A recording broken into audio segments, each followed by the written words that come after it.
আমার বিয়ে হয়েছে 5 বছর আগে। বিয়ের এই 5 বছর পর আমি নিজেকে পৃথিবীর সবচেয়ে সুখী নারী মনে করতাম।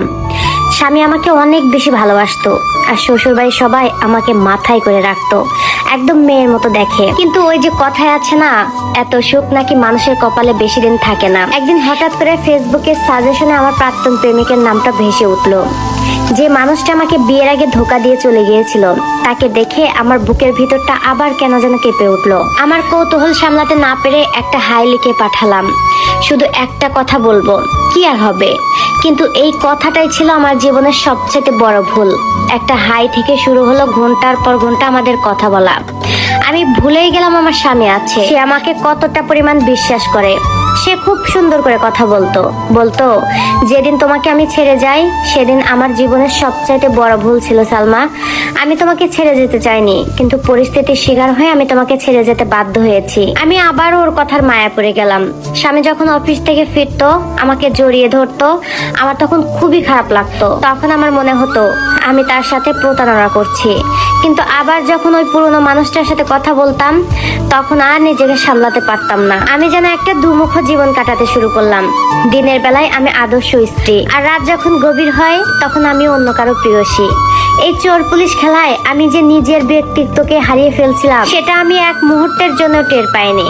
একদিন স্বামী আমাকে সারপ্রাইজ দেওয়ার জন্য অফিস থেকে তাড়াতাড়ি চলে এসেছিল, আর তখন আমি আমার প্রাক্তনের সাথে ফোনে হেসে হেসে কথা বলছিলাম। হুট করে ফোনটা লুকাতে গিয়ে আমি ধরা পড়লাম। আমার স্বামী সেদিন একটা কথাও আমাকে বলেনি, শুধু ওর চোখের দিকে তাকিয়ে আমি বুঝতে পারলাম আমি কি হারিয়েছিলাম। ওর চোখে যে বিশ্বাসটা ছিল, সেটা এক মুহূর্তে ভেঙে চুরমার হয়ে গেল।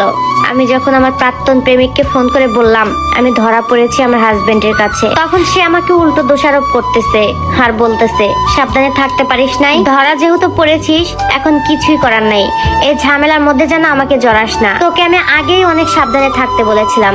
ঠিক সেই মুহূর্তে আমার পায়ের নিচের মাটিটা সরে গেল, যার জন্য আমি আমার হীরার মতো স্বামীকে অবহেলা করলাম। সে আসলে একটা কাচের টুকরা ছিল, আমি বুঝতে পারিনি।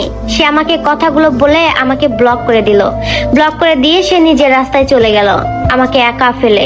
আমি মাঝপথে একা হয়ে গেলাম, একরাশ কলঙ্ক নিয়ে। আমি আমার স্বামীর চোখের দিকে তাকাতে পারি না। আজ আমার স্বামী আমাকে ডিভোর্স দেয়নি ঠিকই, কিন্তু আমাদের সেই ভালোবাসার ঘরটা আজকে শুধু মরুভূমি হয়ে গেছে।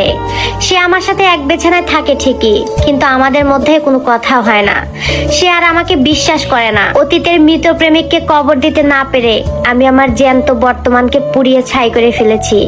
পরকীয়া শুধু শরীরের নেশা নয়, এটা একটা অভিশাপ যা মানুষকে ধ্বংসের দিকে ঠেলে দেয়। আমি বোনদেরকে বলছি, অতীতের কোনো আবর্জনাকে বর্তমানে পবিত্র ঘরে জায়গা দিবে না, তাহলে আমার মতো সারা জীবন মৃত মানুষের মতো বেঁচে থাকতে হবে। যাই হোক, এই সম্পূর্ণ স্টোরিটা একটা আপুর লাইফ থেকে নেওয়া। আর আপনাদের যদি ভিডিওটা ভালো লেগে থাকে তাহলে ভিডিওটা অবশ্যই শেয়ার করবেন।